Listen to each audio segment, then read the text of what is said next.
All right. Hey, everybody. It's the Late Night Hour. Ryan Kamenetzky and Andy Kamenetzky. I'm going to be honest with you. There's too much shit going on. Because, first of all, before Mo came on his set of The Simpsons, and apparently has joined the Navy SEALs since the last time we saw him. He's joining the Springfield Navy SEALs. That's right. Keeping the greater Springfield area safe.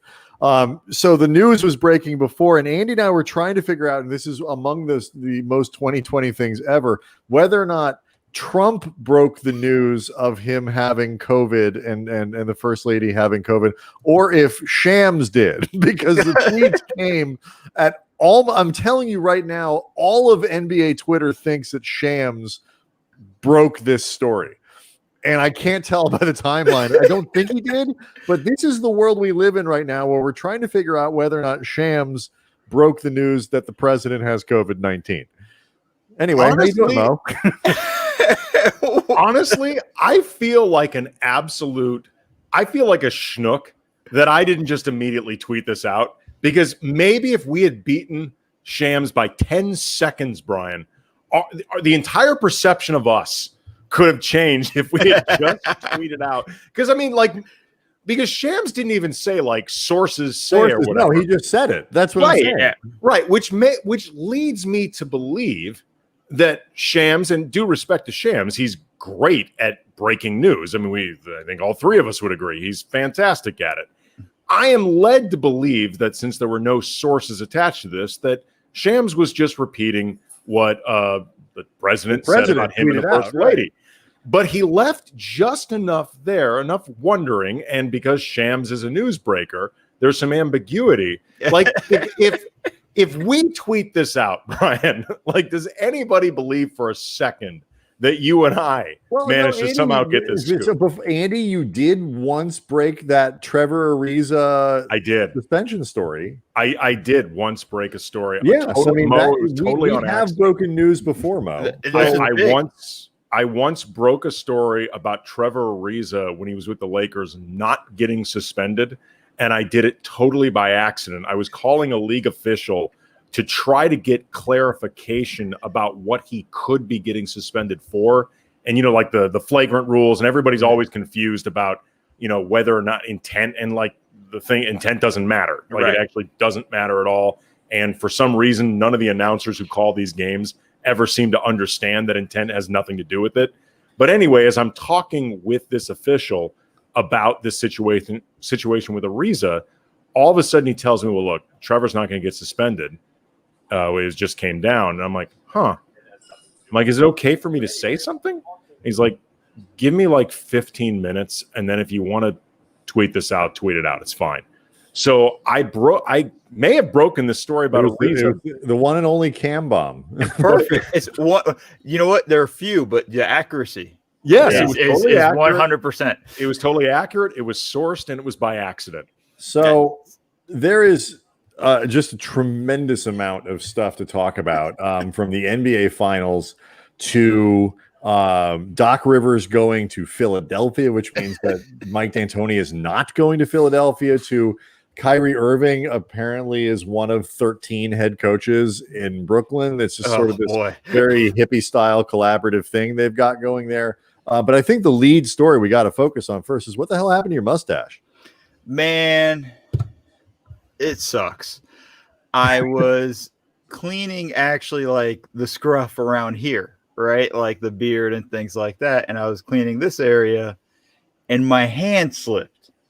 And you know how the razor made the sound too of bzz, and I was like, oh no. And it didn't clearly rip this part off, but it just kind of shortened it here. And I'm like, okay, this is salvageable, except I'm not nearly a professional. So it turned out it wasn't salvageable. And I was like, well, it's got to go now. That's all it is. Yeah. Well, I was thinking without it, you might look a little bit less like somebody who would disembowel a person in an antique clawfoot bathtub. But I'm not sure, actually, because you're kind of going with the mohawky sort of look now too. So a little bit. So I've gone to starting to give myself my own haircuts. as you can tell. I don't think it looks bad, Mo. I'm being honest. I like it. I really don't. I waffle. Sometimes I'm like, oh, I went too high, with it. Normally I don't go this far up. And other times I'm like, oh no, it works. And I mean, Mo, you know how outraged, because I told you this at the time, how outraged Brian and I were that we were not consulted on you losing the mustache. Like this really hurt. Well, apparently nobody was. I wasn't consulted. I know, but you should have, before you went any further, you should have called one of us. That's all I'm saying. Like, you should have reached out, and I mean, it hurt. That's all I'm saying, is that it hurt. So my point is, we would tell you the truth. The hair looks good. I actually really like it.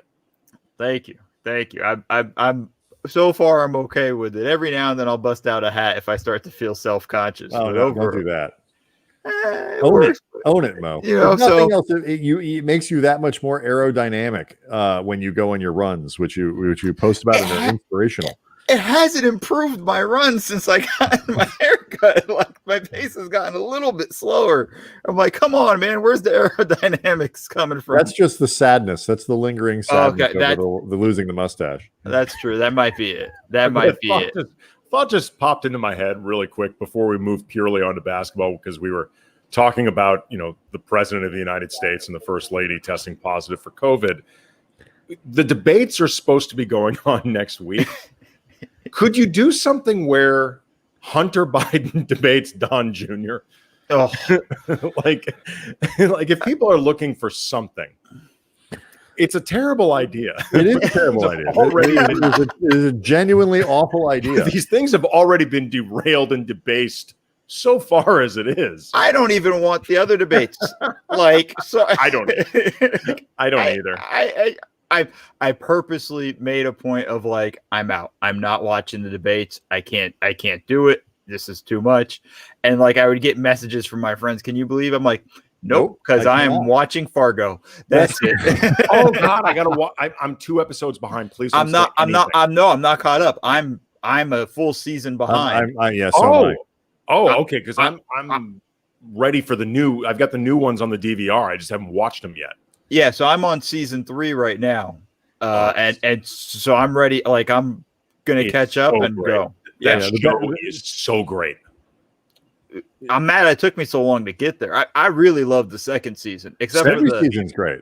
The UFO thing was a little like, all right, what are we doing? But Bokeem Woodbine in season 2, unbelievable. He should have won every Emmy. Like, he should have won the technical Emmys. He should have won the animated Emmys. Like, he should have won everything. He was great. So damn good.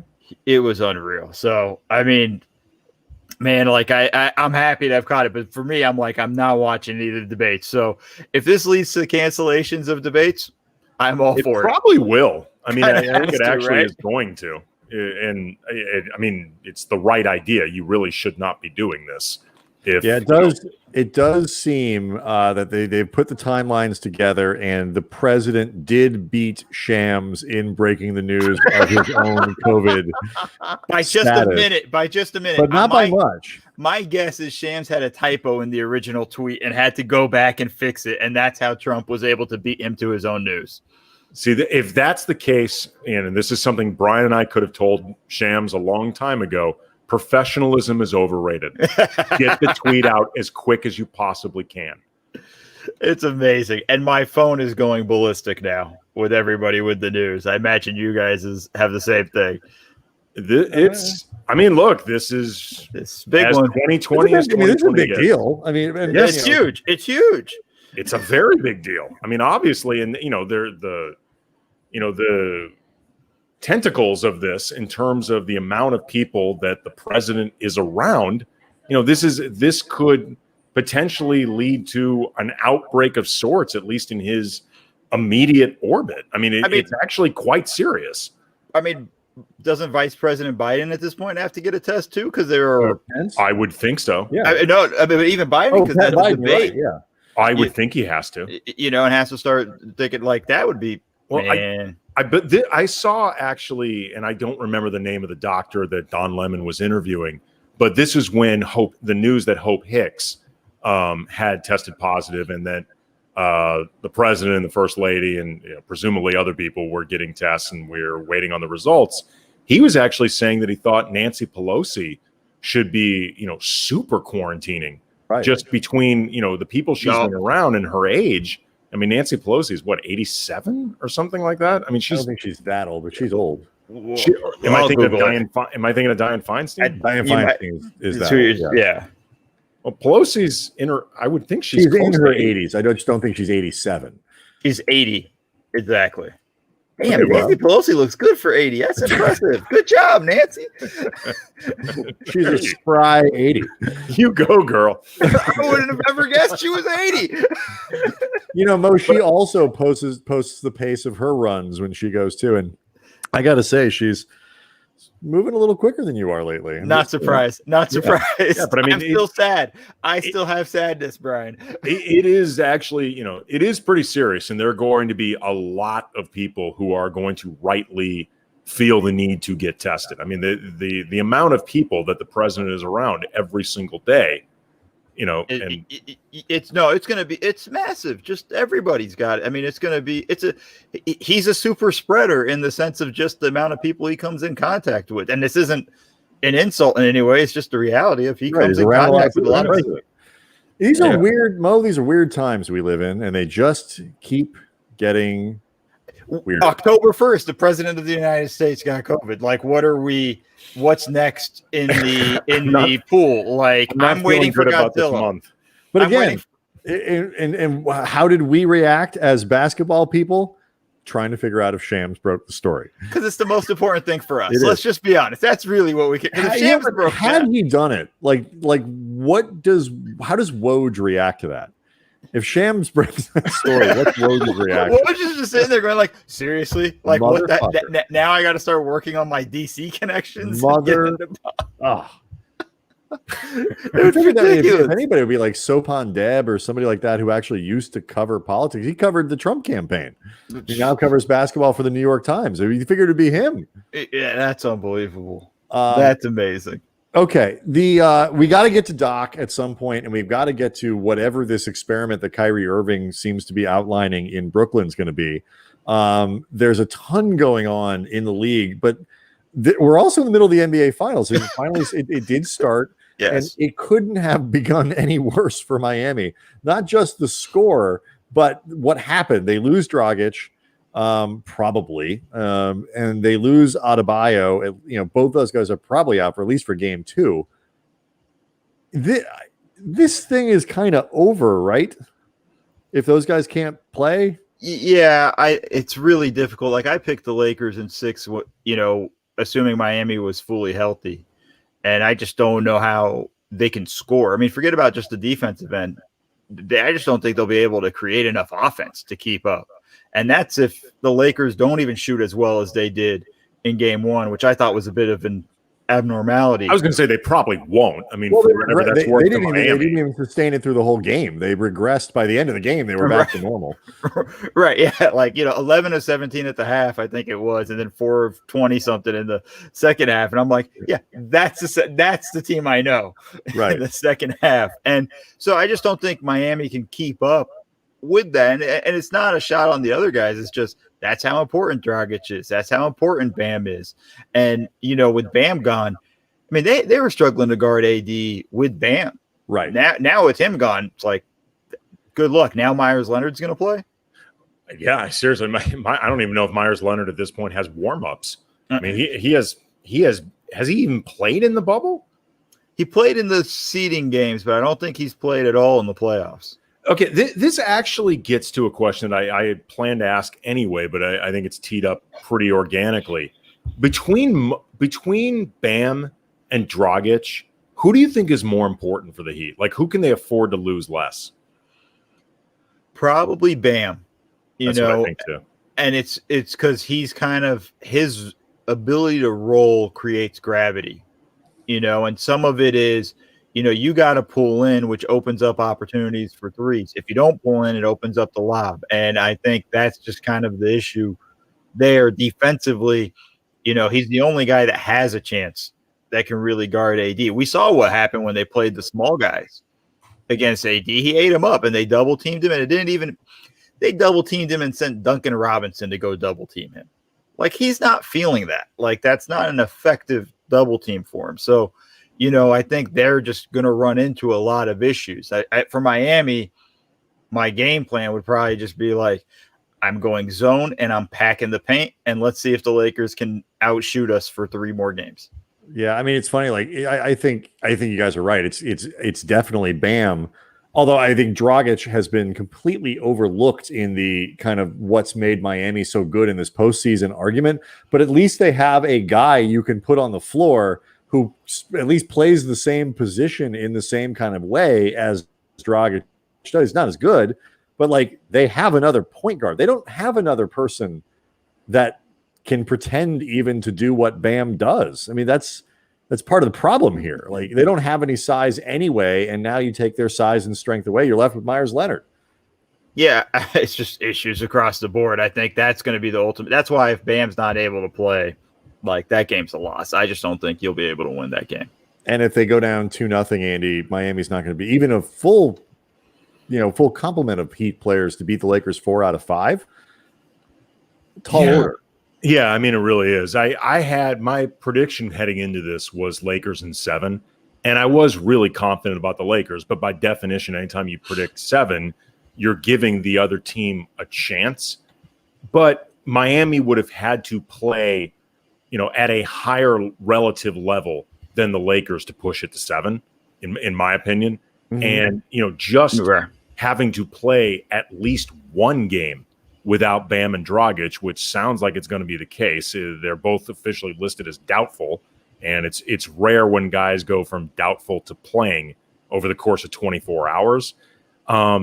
Just with Bam, too, I also think the reason he's so important is just like that, and Brian was touching on it to some degree, in terms of you can replicate a little bit of what Dragic can do with playing the point guard position. Kendrick Nunn actually played pretty well this season. I mean, it was a pretty big surprise, I think, for a lot of people that once the playoffs began, that he ended up out of the rotation. And obviously, Spo's decision worked. But with Bam, I just feel like you can't replicate on any level what he does. Like, whether with Miami's a pretty small team as it is, like, in terms of guys that matter. And I don't think that they're really built to try to offset that. But I also wanted to ask you, Mo, like, as somebody who's broken down a lot of film and knows schemes really well, like, how would you go about strategizing this? Like, if you were going to try to do something knowing that you're playing without Bam, without Dragic, like, what would be a game plan, you think? Yeah, I think, defensively, again, I think your first strategy, and I think this was kind of their strategy even in game 1. It just backfired with how well the Lakers shot it in the first half, was let's just protect the paint. You can't try to take away everything. You do that, you're going to give everything up. You got to pick on 1 or 2 things. So let's just pack the paint. We're going to have to live with KCP's threes, Caruso, Rondo, all these threes that can possibly happen. Like, we're going to have to live with that on the defensive end. Offensively, I think you just kind of got to go with, we got to stay with what we do. And the big thing that they do is a lot of handoffs, a lot of movement, a lot of cutting, off-ball cutting. There's never really anybody kind of staying put. And they're going to have to find ways to get Duncan Robinson more than 3 looks. That's the only thing it is. He only got 3 shots in game 1. That's not enough. They're going to have to – he's their best shooter. They're going to have to find ways to get him those opportunities to get hot, because they're going to need to be able to hit some threes. And once you get that going, because then the Lakers got to expend a little more energy onto him, it will open up a few other things. I mean, this is the challenge across the board is Dragic kind of triggers everything, but you got Tyler Hero who can do it, Kendrick Nunn. They can make some things happen. So, it's going to come down to, can they just – it's hard. Like, this is one of those things you're looking at it as Spo, and you guys saw the facial expression Spo was making by the end of the game. Like, it was tough. It's a tough situation to be in, but they're gonna need Myers Leonard to step in and all of a sudden kind of get rolling and see how things get kind of just it's not ideal. This is who they have. It's him and Olynyk as their other bigs. And Udonis Haslem hasn't played it. I don't even know if he Free played this season. Udonis. Free Udonis. No, because I don't want him to get hurt. It's been so long. I'm afraid he would. You can't hurt Udonis Haslem. See, I don't know if that's possible. This is the thinking that would get you in trouble. Well, it'll really get Udonis in trouble, not me. I'm going to be safe, Mo. Don't worry about it. I'm going to be just I hope fine. So. You're my guy, Andy. I hope so. Memory's Last asks, do you see Jimmy Butler operating more as a point forward? I mean, I'm going to see him being more aggressive. He started out the game pretty aggressive, and I think we'll start to see more of that. I don't know if it's going to be full point forward because, again, they got Kendrick Nunn, Tyler Hero. Like, those two guys can bring the ball up and make things happen. Like, I don't see how necessarily Jimmy Butler turning into the point forward really saves them because I don't know if he's even that great of the role. He's a good aggressive player and attacking the rim and trying to get to the to the free throw line. But him operating as the point forward every possession, then I think you're playing a little more trouble in that situation. Just this whole thing just sucks because, I'm not going to sit here and pretend I thought Miami was going to win the series even before it started. But I thought it had a chance to be really intriguing. Miami had been playing so well. They rolled through, I think most people would agree, a harder slate of teams, or certainly as hard a slate of teams as the Lakers did. And were equally impressive in doing so.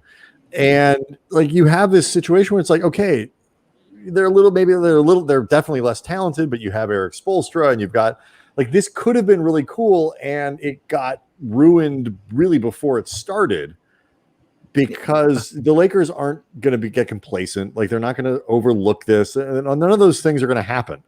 And so I'm pissed because what could have been a fun series after all of this time and all of this effort getting these guys through the bubble has been ruined before it starts. That's the thing that sucks the most at the end of the day. Like, we were all excited. I was excited for this final series. I thought this was going to be great basketball IQ, a lot of different things. I was excited for Goran Dragic, finally kind of opportunity to really kind of show how good he is. Like, I was in San Antonio when he kicked our ass in 2010. Like, I remember it very vividly and, not too happy with him at that time. But that's but like, I was happy to see him kind of really rise up. So it was really disappointing when he went down. And yeah, the NBA did such a great job with the bubble, getting everything going for it to kind of the finals to end up with a couple of bad injuries just blows. Well, especially too, I mean, these guys have been through so much to reach this point. I mean, it's October 1st. They entered the bubble in mid-July. That's insane. I mean, like, it's nuts. So, from both the Miami and the Lakers perspective, they want the best version of this because Miami's been through a lot to get here, and the Lakers want this title to feel as earned and, as respectable as everything, as possible. Because again, they went through so much to reach this point, and you don't want it to feel, diluted on any level. I mean, Anthony Davis said yesterday that, you don't want anybody hurt and they want the best. They want to beat the best version of Miami, even acknowledging that all these guys can recognize that Bam and Dragic being out is an opportunity for them. You could even say it's a break for them. It's not the break they're looking for. They feel confident they can beat them, the Heat at full strength. Yeah. I mean, it's that simple. You just never want to see guys get knocked out and get hurt. And you don't want to have that. You don't want people to be able to say, oh, it was tainted or whatnot. But this also happens. Listen, the Golden State Warriors' first championship, Kyrie Irving breaks his kneecap in game 1. Kevin Love's out before that series with the separated shoulder. I mean, these are the things, Toronto with the KD Achilles and things like that. Like, nobody wants that. But this is the reality of sometimes these injuries happen and ruin it. I mean, we can go way back to the Pistons, right? Like in '89, it was one of those, it sucks when it happens. It totally blows, and nobody wants to see it from either side. Everybody might go like, oh, well, you want to make it easier to win. I'm like, no, especially the Lakers, because you don't want people to start pointing to this going like, oh, you got lucky. Right, exactly. The buts are already lining up for it, and but they didn't have to play the Clippers, they didn't have to play Milwaukee, like all that stuff. It's already lining up, and especially if you think you're the better team, and the Lakers absolutely enter this series thinking rightly. I think that they're the better team.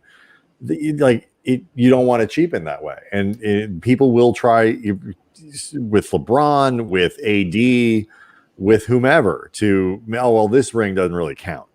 Yeah, well, BS. Yeah, what's so bullshit about that? Am I allowed to curse? Yes, everyone you out are. there. Okay, good to know. After the fact, after I'd already cursed. Generally, people ask first, but that's okay. We're indie, baby. I'm trying to sneak one in every now and then. Do it. But the thing is, too, like when they go, oh well, they didn't have to play the Clippers, they didn't have to play the Bucks. That's not their fault. That has nothing to do with them. The Clippers didn't do their job up 3-1 against Denver. The Milwaukee Bucks blew it in the second round against Miami. Like what? That's not, you can't put that on the Lakers played the guys they put in front of them. You can't. Right, doesn't it also indicate maybe those teams weren't as good as like? Absolutely. The Clippers would have beaten the Lakers for sure. Well, I mean, they didn't beat Denver, so like, or they would have woken up. They would have gelled and gotten together, and they would have reacted differently had it been the Lakers, or the Lakers would have kicked their asses the same way that they kicked Denver's ass in the end. And I think Denver gave them a legitimate series. Denver, they beat the Lakers beat 3 teams in 5, and each one of those teams was better than the last one, and they still beat each one of them in 5. And it wasn't that everybody was expecting Portland to give Lakers the Lakers trouble. Like everybody, that was a trendy thing. Everybody was like, everybody's going to be the Houston's going to give the Lakers a run because of the small ball, and it's going to make it more challenging for them. Like we keep doing all of these things and moving the goalpost for them, but then when they not only kick it through the uprights, clear it easily, we go, oh well, Houston's not that good. Then Portland was tired. Denver is not very good, and they're exhausted. It's like, we got to stop with this. This is the running joke with everything. It's like there's a large number of people who were picking the Heat to win this series, which is fine. But it's like, the whole time I was like, you guys, it's odd that the Lakers seem to have been constantly feel like they had an uphill battle for the most part in every series. But now we're trying to just dismiss their run to the finals. Yeah. So, I mean, it's just another reason that they want to see Bam and Dragic play as many games as possible. And from the perspective of fans, I mean, because I actually think by and large, the bubble playoffs have been really good. I think this has been a really entertaining thing, and an anticlimactic finals would just suck. Yeah. I mean, we've had a great playoff run, and it does suck if that's what we're going to get. I am hoping for some sort of excitement, some sort of let's go Miami's make a run second game, sort of thing, but I just don't see it. Yeah, it sucks. I was hoping we'd have a lot more like post game 1. What's going to happen in game 2? It's just like, I don't know. I mean, cross your fingers and hope Spo is like a sorcerer of some sort. I think people want to get into the Doc thing in Philly. I know, Mo, you would like to get into the Doc thing, as long as we promise to save time for Kyrie and Steve Nash and some of that at the end. I think we can do it. People know 5-year deal for Doc in Philly. That came together incredibly quickly. Right. Mo Dakhil of Bleacher Report and The Athletic, your thoughts, please. Yeah, no, I think it was, first off, I think he's a great hire for this job. Like this is who they should have gotten. I was never excited with the idea of D'Antoni. I didn't think it was a great fit. I felt like they need somebody. We were talking about that. Mike D'Antoni made no sense to me whatsoever for that roster. At all. And, the whole idea of like, well, they'll trade for James Harden, or like none of that made sense to me. And the thing is, too, what these guys need more than anything else is they need a coach that's going to really kind of get on them. And I think Doc's going to do that. And I've kind of equated it to Rocky 3. It's his Rocky 3 moment in the sense of, and it's fitting because it's Philly. But we can run through the progression of Rocky. Please. The first Rocky, like, he's kind of a nobody. He's not even an up and comer, right? Like, he's a nobody they pluck out of nowhere to fight Apollo Creed for the championship, and he gives them a run. And I kind of think that was Doc in Orlando, out of nowhere, got plucked and became a head coach with no experience, won coach of the year, had a good run there, then goes to Boston. And that's kind of where Rocky 2 is, right? Makes it all the way to the mountaintop, and wins a championship and the whole deal, and everything gets going. And then after a couple of years goes to the Clippers. And this is where I think we start to enter Rocky 3, because it's like my whole thing about Doc is, and no proof or anything, but I think LA got to him. We all have friends who've moved out to LA and have gotten enamored with the LA life, whatever aspect it is, the nightlife, for Doc, I think honestly it was sunshine every day and golf. I was just going to say it. This is the golf courses. Doc is a notorious golfer. And in Boston, you couldn't golf all the time, so he had nothing else to do. It was either golf or work, and if there was no golf, he worked. And I think there is an element of Doc kind of letting up a little bit with the Clippers over the years. And this is all speculation on my end, but this is the Rocky 3 where Rocky's fighting all the nobodies and believing his press. The tomato cans. Yeah, exactly. He's getting all the easy stuff. And then that's when Mr. T comes and whoops his ass. And we can say the Denver Nuggets were Mr. T in this scenario. And now he's going to... Interesting question here from Memory's last, Mo. Who's Mickey in this? So who's Mick in this scenario? That's a good one. You may not have workshopped this metaphor all the way out, but... It's not a 1-for-1 deal, okay? It's not a 1-for-1 deal. I've got thoughts. Maybe Mickey in this comparison. It's not an exact comparison because thankfully who I'm about to mention is still with us, but Ralph Lawler.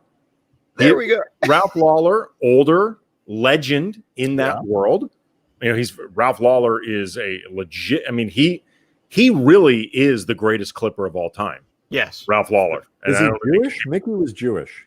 That was the most shocking thing. I remember when I saw that when we were that movie came out when I was 10 or 11. I remember seeing that Jewish star on the headstone. I was like, wait, Mickey's Jewish? What? Why not? and I was really excited by learning that. It's it's always that great moment. I get excited in a movie when a dude starts going dude goes to Shalom. I'm like, yes, one of us. As long as it's a good guy.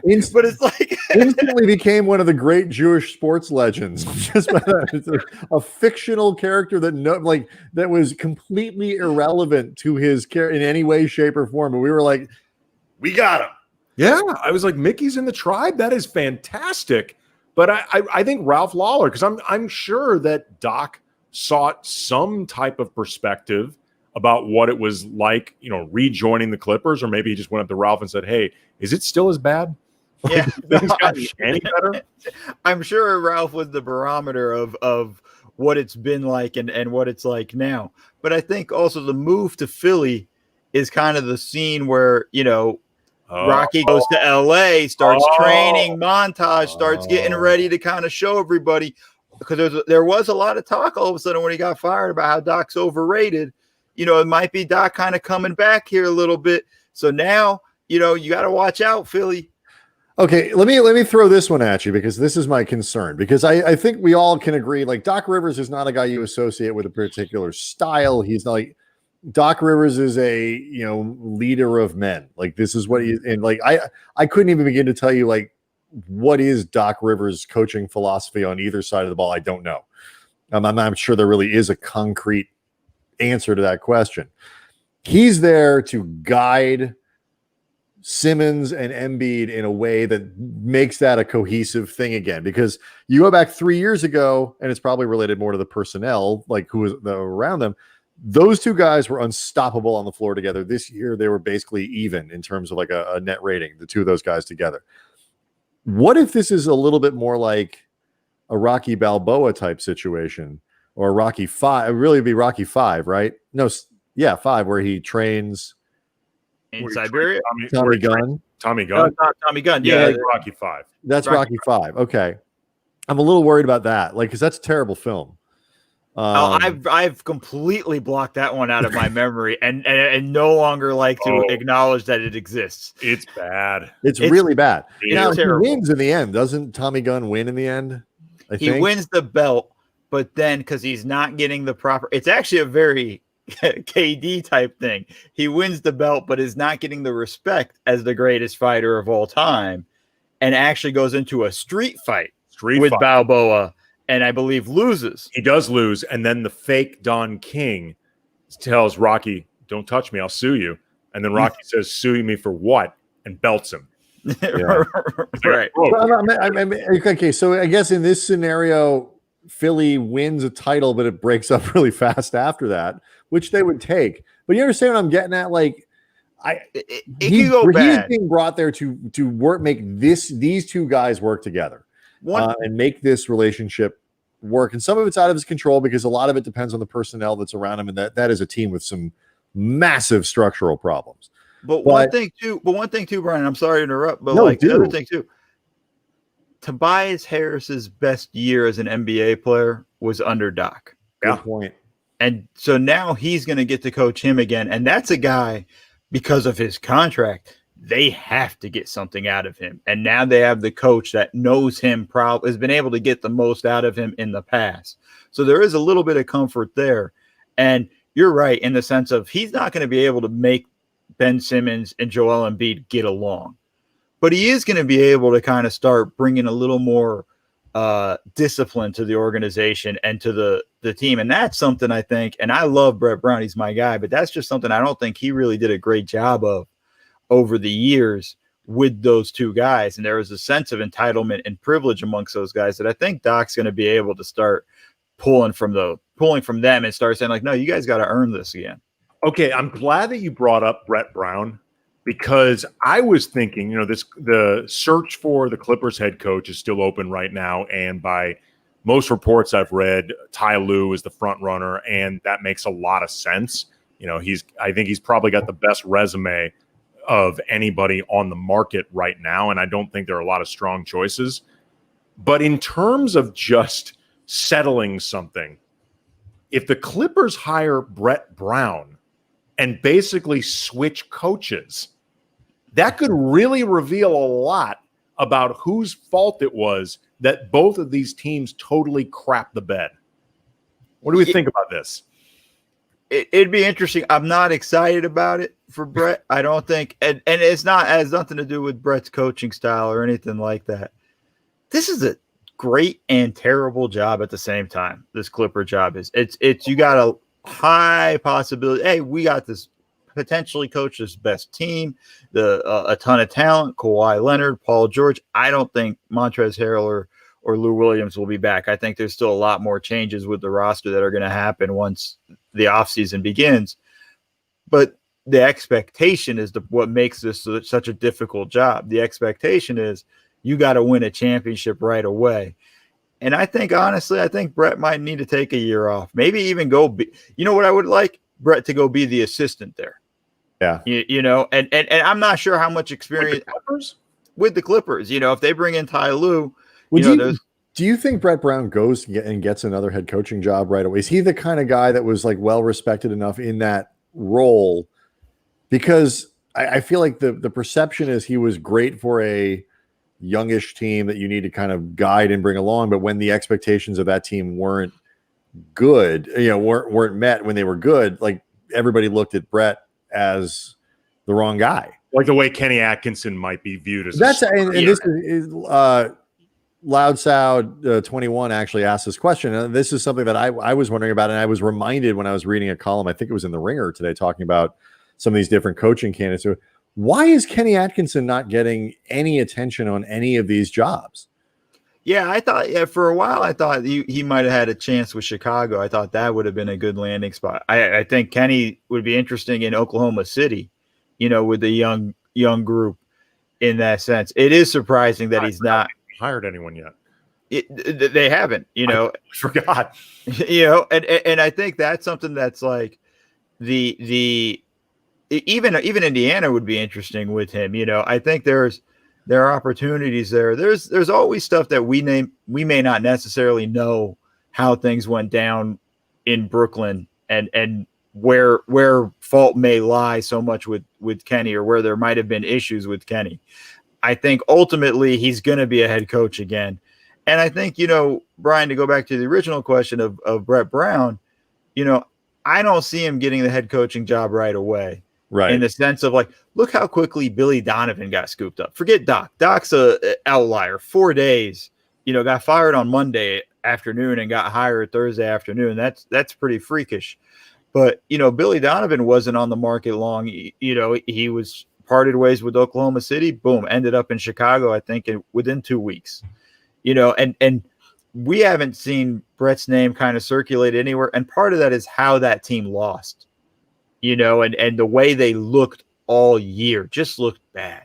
And it was sloppy. So I think for him, he kind of might have to go back to being an assistant for a year or two, whether it's in San Antonio or with a really good team like the Clippers, kind of almost rehab his reputation, and then come back, or just take the year off and do what every coach does for the year, right? They go tour all the other teams and visit training camps and stuff like that. I don't know if you can do that in COVID days, but but that kind of thing before he gets a chance to come back. There also aren't a lot of, like, if you think of Brett Brown as that guy who's ideal for a developing team, and then maybe you find the guy to get them over the hump, once they develop under Brett Brown, and that sort of is seen as his specialty, there aren't really a lot of availabilities right now for that type of team. Like, if you look around, Houston has an opening, Indiana has an opening, OKC has an opening, New Orleans.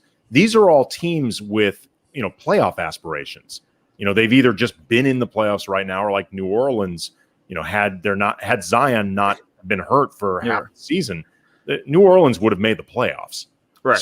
So there aren't necessarily, like, if Brett Brown is seen that way, or I guess Kenny Atkinson is seen that way, once Chicago was filled by Billy Donovan, there isn't really that type of team looking for a coach. No, and that's kind of the stuff you run into. It's hard, and I don't know how much Brett wants to constantly take on those jobs where it's a team that's gone 15 and whatever. I can't do math. Sorry. 20 and 62. I should have picked an easier number. But like that was, I don't know how much Brett would want to go and say, okay, let me go rehab this job so that 4 years from now, when they're finally we have a playoff team ready to go, or almost a contender, you guys can let me go to hire somebody else. It's not necessarily something I think Brett would want either. And it's a hard label to shake. We always talk about it with players having labels that they got to try to shake off. Coaches have that. Kenny Atkinson's going to have to shake off this player development label at a certain point too, right? That I'm more than just, I can take these guys a certain way. I can take you to a championship. And I think that's going to be the challenge for him and for Brett Brown. Wow, go ahead, Eddie. I was just going to say, it's just going to be really interesting to see how this plays out with Doc, just because, like you said, Mo, there has been some talk of late that Doc has been kind of overrated, or that he's been riding a lot on what he achieved really for a couple seasons in Boston. And it was interesting. Like, I think it was Dave Schilling I saw put out, a series of tweets about how Doc is a great coach and that he has a lot of respect for Doc. But the reality is they only won 3 playoff series in 7 years coaching that team. And then I started looking at the coaching records for these guys. And what was really interesting is Vinny Del Negro, the last 2 years he was with the Clippers, where they actually played pretty well. And, he was seen as a guy that couldn't get them over the hump. But the only reason you cared is because they actually were moving in a good direction. His last 2 seasons, he actually had a slightly higher winning percentage than Doc. And their playoff records were both losing. And there wasn't necessarily that much of a difference between Vinny Del Negro in those 2 years where really something could be expected of him. Right. and the time Doc was there. And my point isn't that Vinny Del Negro is a better coach or as good as Doc. That I don't actually think that's the case, but Right. it does underscore how little progress the Clippers actually made beyond just no longer being seen as a doormat in the NBA.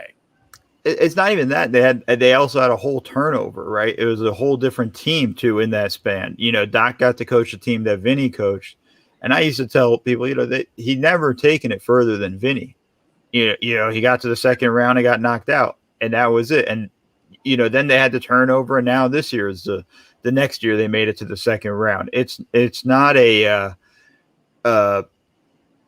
it's not a Steve Kerr taking over for Mark Jackson situation, which is what some people expected. But well, in your experience though, how the Clippers, obviously big disappointment. They lost. The Sixers, obviously big disappointment. They lost.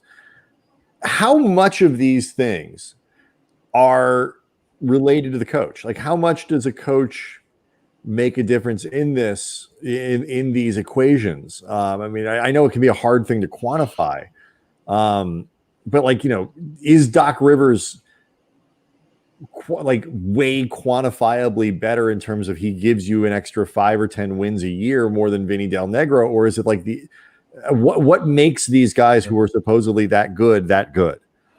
I think the ultimate thing is the command of the locker room. And that's something that Doc had from day one. And some of that was the respect from having won it in Boston.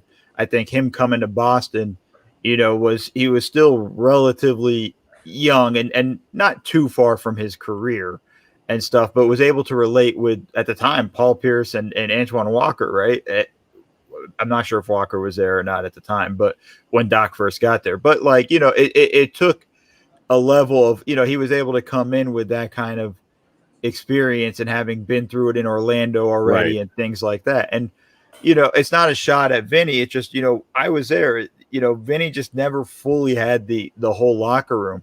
And Doc learned it too. When he came to the Clippers, his expectation was you guys, and he's kind of said it when I was there, because I was there for Doc's first year, was like, you guys just didn't know how to win. That's why you didn't get it done. And in my head, I was just like, oh, you just don't know the problems yet, and he learned that, oh, wow, this locker room is a mess, and there's a lot of cliques and there's a lot of issues there. And that's something that he had, that Doc had to figure out. And it's like, oh, it wasn't just coaching, and it wasn't that Doc's a better coach than Vinny. There's no question, but it's a situation where there's so many things that go into it. And I think that's kind of why, and I'm gonna take us into the next subject, the whole Kyrie Irving comments. Look who thinks they're hosting the late night happy hour now. Every now and then. And you know what? I just texted Andy. I was like, let's use this to seg to the Nets.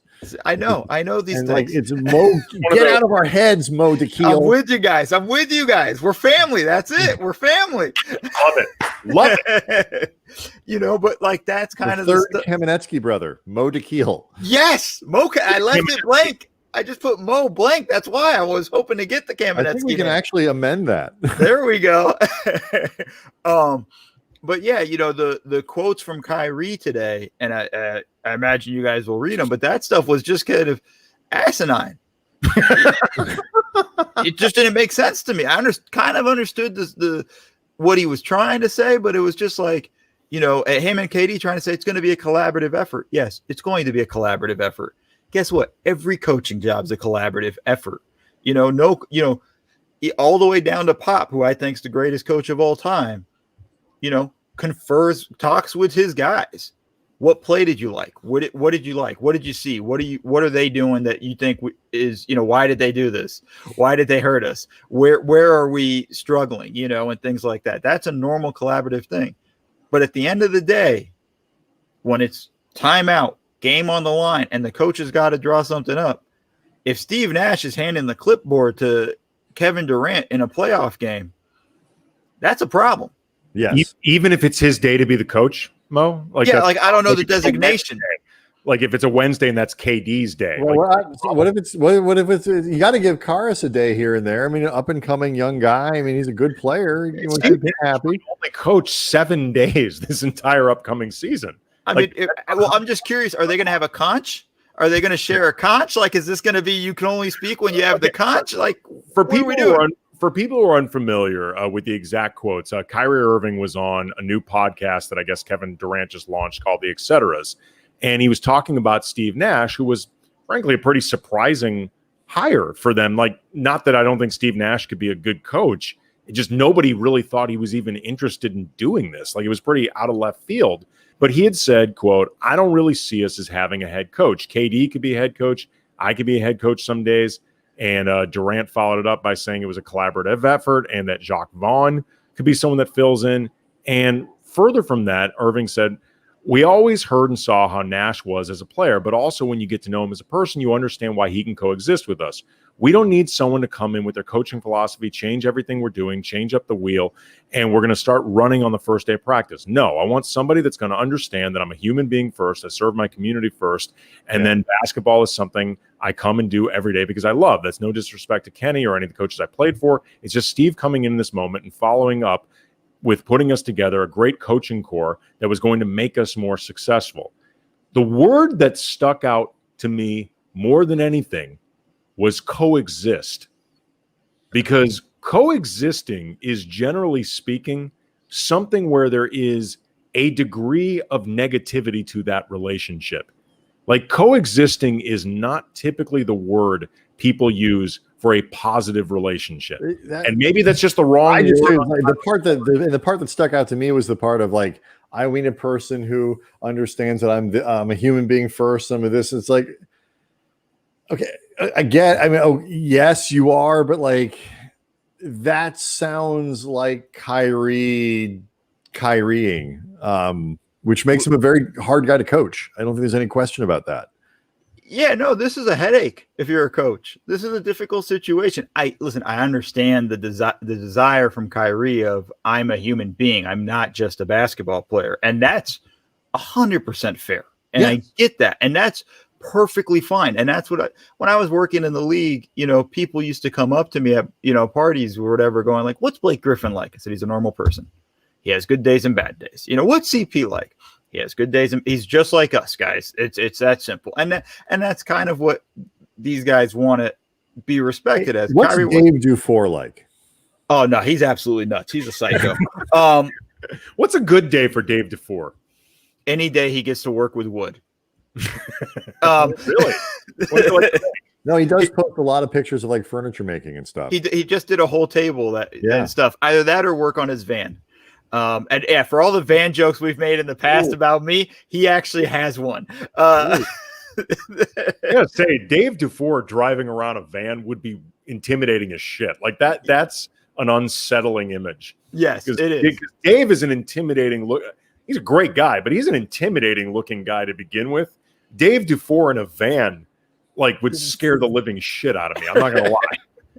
But wait, hold on, Andy. Do you mean in a way like if he asks you to put a couch in there, you make him go in first as opposed to you carry it? No, first of all, the big mistake that they made in Silence of the Lambs. Like if somebody even if you feel like you need to help out, they go in first. Well, Dave Dufour can't pull that off. He can't pull that move off because he's big enough he can lift the couch by himself. Like that's where it's a scam.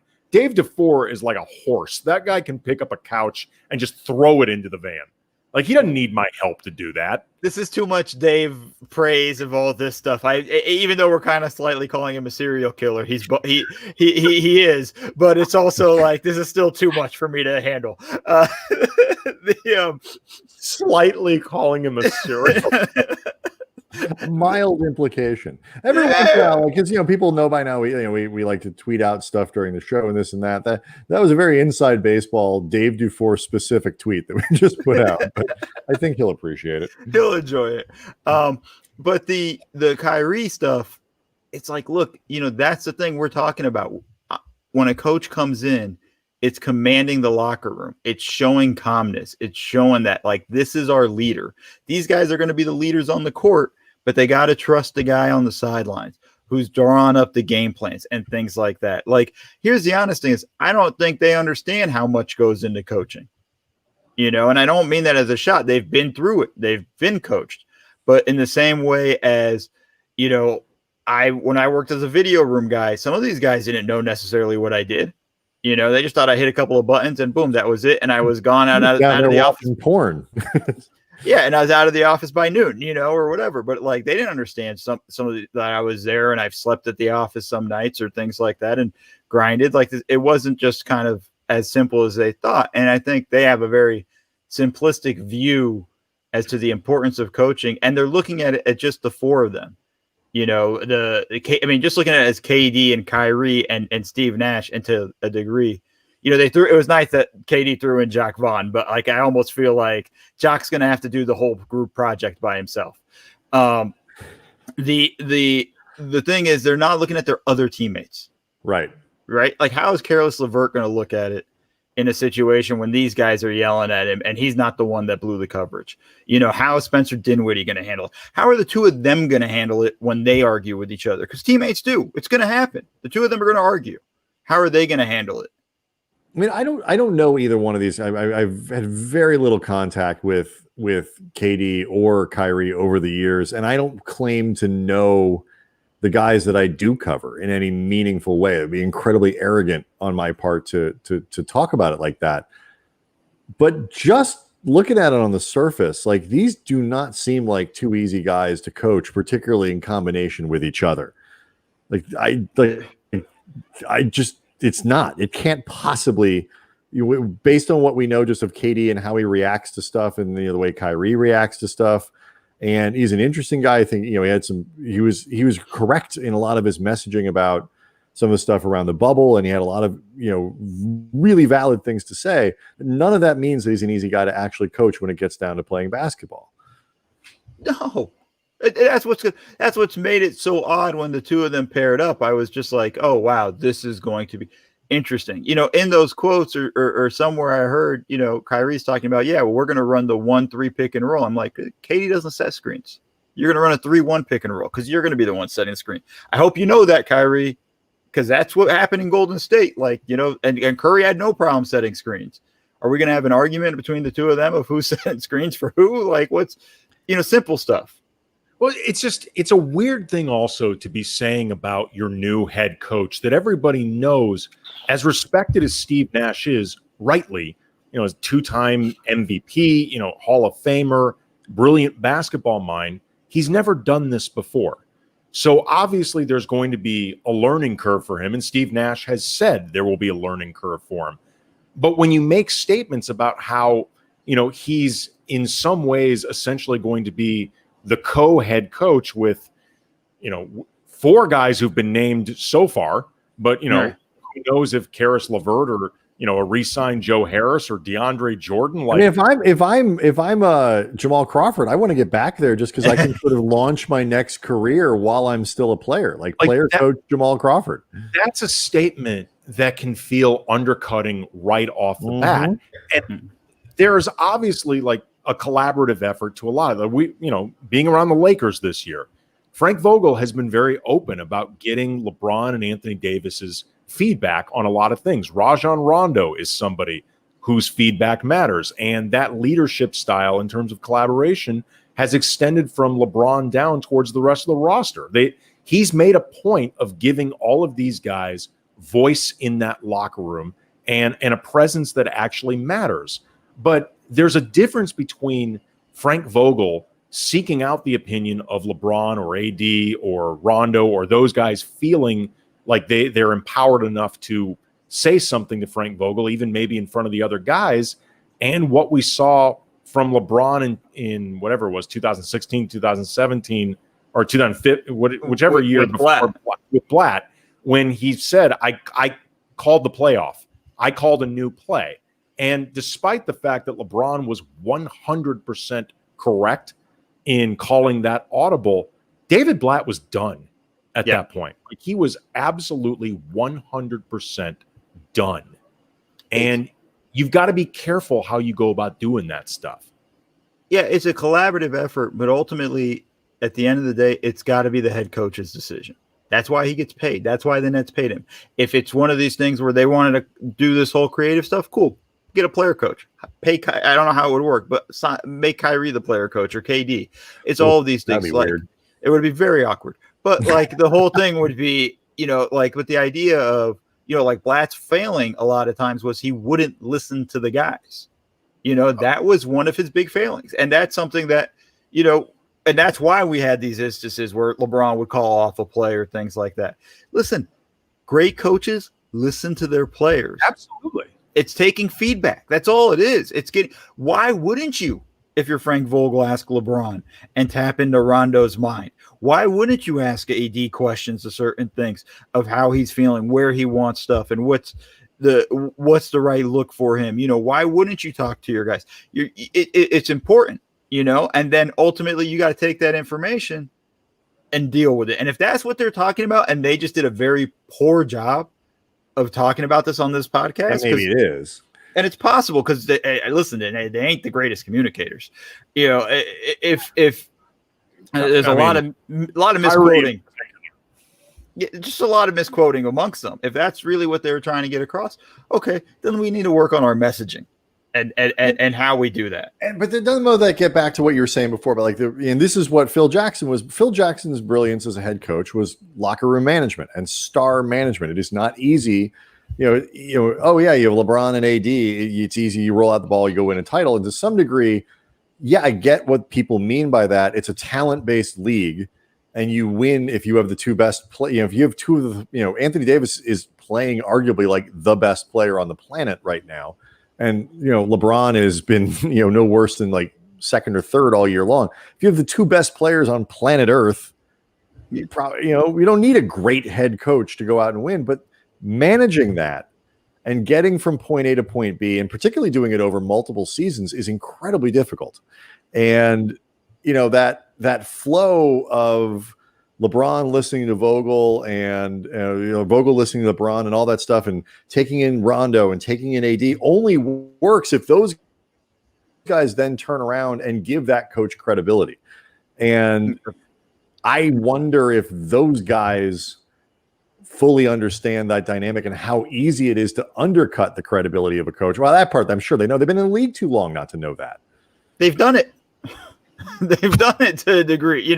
Rondo's had his run-in with a lot of coaches. We just talked about the example with LeBron and things, and LeBron tried to undercut Spoelstra. Right. I was talking specifically about. I know LeBron knows it, and I know those guys know. I'm talking about KD and Kyrie, but they've been around long enough. They know. They know.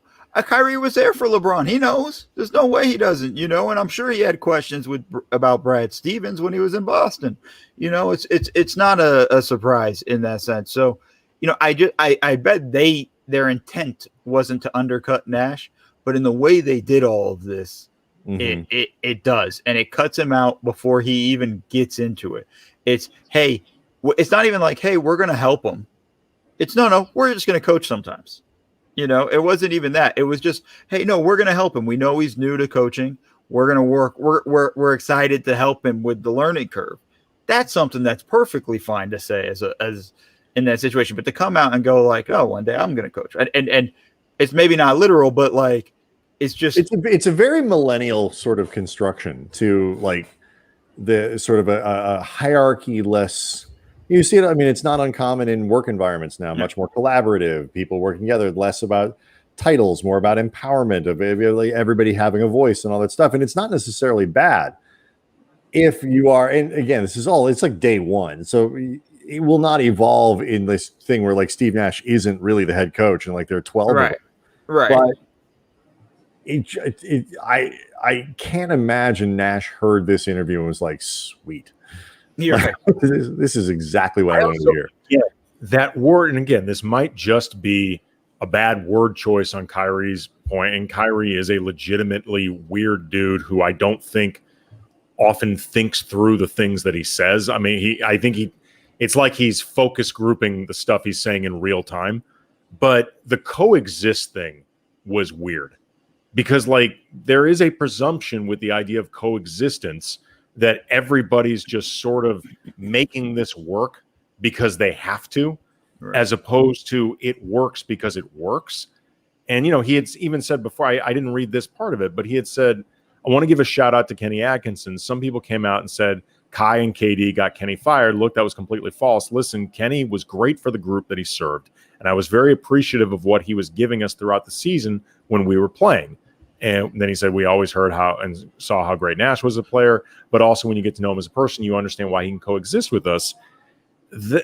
That's saying Kenny Atkinson, maybe we couldn't coexist with him. Right. Maybe we didn't get him fired. Like we didn't march into Sean Marks's office and say he's got to go. But they are saying he wasn't the right guy for us. He wasn't somebody that could coexist with us. Yeah, it's kind of silly in that sense, and part of it too is like Kenny didn't even get a chance to coach KD. He barely got to coach Kyrie. Kyrie was hurt most of the time. So it's one of those things where, like, I get it. They don't want to get labeled coach killer or anything like that. And I think we throw that around a lot. But it's just, look, they came in there and the organization was handed to them. They picked Steve Nash. They basically are saying that in these interviews. It's those are the situations that are in on them. So they have also some skin in the game of this has to be successful. Nash has to succeed. And again, it just comes down to like how it operates. Let me just be honest with you, though. I'm going to tune into every Brooklyn Nets game I can. This is going to be fascinating. I want to see who's coaching that night. Yeah, it's going to be fascinating. I hope they have a conch on the sidelines. You might get a night. You might get a night, Mo. It could be Mo Dakhil night. Oh, they ain't ready for me. All right. Hey, before we let you go, real quick. Can you coexist with them, Mo? I can coexist with just about anybody. That's right. You don't just become the third Kamenetzky brother without being able to blend in well with any group. Yeah. Real before we go, like Adam Silver spoke yesterday, talked a little bit about like next season is going to be all janky and weird. What do you think happens? Like, because they have to. The NBA clearly doesn't want to be operating right now. Like, this is not when Adam Silver came out and said it. We don't want to be a summer sport. We don't like it's not good for anybody. So they got to get themselves back on the schedule. There is a 0% chance, I think, that players agree to be in a bubble next year. They're trying to put things off until fans can get back in the building, which, as we learned today, could be hard given that, like, the president has COVID and like we're worried about the fall bringing it back in Wisconsin. They're starting, cases are rising. The bubble has been incredibly successful, right? But you can't do it all year. It speaks to what it takes to have this type of success. Correct. And so, what do you think happens next year? Like, how do they get this thing back into a place where the finals are even in July or August as opposed to September, October?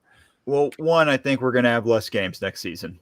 Just to try to start getting the calendar back to somewhat regularity, and ultimately I still don't think we're going to have fans next season. I'm not as optimistic in the sense of we're going to be able to, I doubt we'll have a vaccine that'll be widely distributed enough to everybody. I know he was saying, Adam Silver was saying, with the rapid testing, maybe we can get to work in the White House, sir. And you know what? The whole world is better off for it. That's not a can-do attitude, Mo. That's a can-don't. You know what? Nobody should want me in the White House. Right. Are you a pelican or a pelicant? You've already said you can't. I mean, look at the way you've just been, eliminating yourself from different possibilities. You've already said that you can't coach the Nets. You're saying you shouldn't be in the White House. Like, you're Mo Dakhil, damn it. You can do all these things. This is how we ended up with the president we have now. Everybody just thought they could do the job. Thinks anybody can do the job, not realizing all the work that goes into it. Kyrie thinks he can coach. Think how awesome it would be like years from now when you have a repeat of like the Spoelstra thing versus Vogel. It's like, because that was one of the big things, like two guys who, rose from the video room to become head coaches. Like, that's even better. And so you need like another guy who was once a video coordinator to be running against you. Right. Well, it would seat in the White House. Me and Steve Jones going after each other. Me and Steve Jones Jr. competing on the campaign trail. I'm telling you right now, I don't even know your platform. You have my vote. Yep. There we go. That's what I'm talking about. Steve Jones never been on this show. There we go. Well, you guys should fix that. He's great. It could affect my vote. Google Steve Jones. Again, I'm not good at campaigning. But I think what we're going to see is without fans, I don't think we'll have fans, but I think we might start to see like mini bubble pods, kind of like, okay, 1 month pod, play a bunch of games in different areas, right? So it's going to be multiple pods going off at the same time. It's going to be weird. Like everybody should buckle up. It's going to be very awkward and weird. And we'll figure. Maybe it is World Cup style time. I don't know. It's who knows how they want to do it, but it's open yourselves to the possibility of next season could be really strange. Sector Cruz says there will be 5 Laker girls socially distant. Yeah, living it now. 1 on each corner and then 1 at half court. Oh, God, it's depressing. I mean, as long as Red Panda can still perform, and okay. Before we go, Mo, because you've been around a lot of NBA, and I'm sure you've spoken to people who know things much more than even people like Brian and I have been around the league. Do you know how the quick change duo does their quick change? How do they do that? Do you have any idea how they do it? We had Lana Berry on last night, and we couldn't figure it out, and we need. How do they do that? Quick change people, for people who are not aware, they're a halftime duo, man and a woman, and the woman and the man too. Correct? They close. Not as much as the woman does. Mostly, like they've got these sheets set up, like a big shower. It's like almost like the shower scene, a shower curtain scene in the Karate Kid. Right. They put them inside. They shake the shower curtain and they pull it down, and she's wearing something totally different. It's amazing. It's amazing. And I can't figure out how she does this. Do they tell you that like once you get an NBA job, like there's like they give you the keys to the facility and like you meet the staff, and then they tell you how Quick Change does it? It's in the handbook we get at the start of each season of the rules and things like that, but I cannot divulge. Oh, lucky bastard, Mo. How they do it. This is why you sleep so well. You don't have these things keeping you up at night. I sleep like a rock. It's amazing. It really is amazing. It's stunning. It's sorcery is what it is. Like honestly, in years ago, not even that long ago, they would have been burned. Oh, this is what we do. And quite frankly, with cause. I think it was a smart move. This is what we do next time we're allowed to have people in stadiums. We record from several different angles. Oh, where are the Second Spectrum people on this? The Second Spectrum people got to have the stats. How quick is she? Is a great idea to pitch to Second Spectrum. This would blow up the internet. How come we don't have stats on Red Panda? Right, all the Second Spectrum. Red Panda? Yeah, like what? How high does the ball go? Like what's her shot probability when it's this angle? The analytics on Slottick when he does that handstand. Is he going to age out of the NBA? Like, is he going to be like the mascot equivalent of Vince Carter, where we never really get to see him finish his career? Because that guy was pretty old when he was still doing it. A man can only do handstands on chairs 30 or 40 feet off the floor for so long. Is there a junior along the way? Is there maybe the family sort of secrets that are going to get passed down? Listen, I've always been partial to the Chihuahua anyways. I've always been partial to the dogs. That Chihuahua who rides the basketball is just amazing. It's adorable. So that's my favorite, and there's no trickery. I don't feel like I've been deceived. I don't feel any intensity with Red Panda. Honest entertainment, Mo. That's all I need sometimes I just want to relax and watch a dog. That dog is so damn cute. It's an unbelievably cute dog. It really is. And I feel like that could go on your tombstone, Mo. Sometimes here lies Mo Dakhil, a man who just sometimes wanted to watch a dog. Just wanted to watch a dog. That's all. Oh man, this is great as always, dude. All right, how many of you are Mo Dakhil of Bleacher Report and The Athletic, and where are you? Like, you appear on. I really appreciate you coming on tonight, because there has been nobody who's been working more, particularly in audio, during the NBA playoffs than Mo Dakhil. So, like, what have you been recording like in the last hour and a half? You know what? Tonight was a night where I didn't have anything. I just had to look forward to you guys. Tomorrow, I recorded this morning, Nerder She Wrote with Dave Dufour and Seth Part. Now that's part of the Athletic NBA show. That'll be out tomorrow. I did record I was the host of Point of Contention, the Thursday show on the NBA show. I filled in for Zach Harper on that one. And that was a lot of fun. So I got to mess around with Ethan Strauss and James Edwards III. So it was a lot of fun. And listen, I try to do as much as I can. If I got time, I'm going to try to do a pod. As always, man, we have fun and we appreciate it, man. Thank you very much. Anytime I can come on with you guys, I'm always happy to. Like I said, we are a lot of fun. You are. Tomorrow night is Game 2 of Palooza. Andy, is the plan to come on a little early? I think is the plan. We're going to come on around 9:30 or so, give or take. And then Vinny Bonsignor, who covers the Raiders for the Las Vegas Courier-Journal Enterprise Press newspaper in Las Vegas, is going to join us to do a little NFL, get us ready for the Raiders, and talk about our friend John Gruden. He also knows the Rams really well. Yeah, and used, by the way, to work for the Lakers. Yes. So we're actually going to talk to them a little bit about the good old days. Because that's right. Monday, Josiah Johnson. Tuesday, Harrison Sanford. And great co-host on in the green room. Inside the green, behind the green door. Yes, I always accidentally call his podcast Behind the Green Door. Yes. That's a porn. It is. He can clear all of that up on Tuesday. A rather legendary porn film. Yes. I should say. Yeah. Marilyn Chambers. Keeping it real. That's not a podcast. No, it's not. Thursday, Marilyn Chambers, and then Friday. All right, we'll see everybody next time. Thanks. See you guys.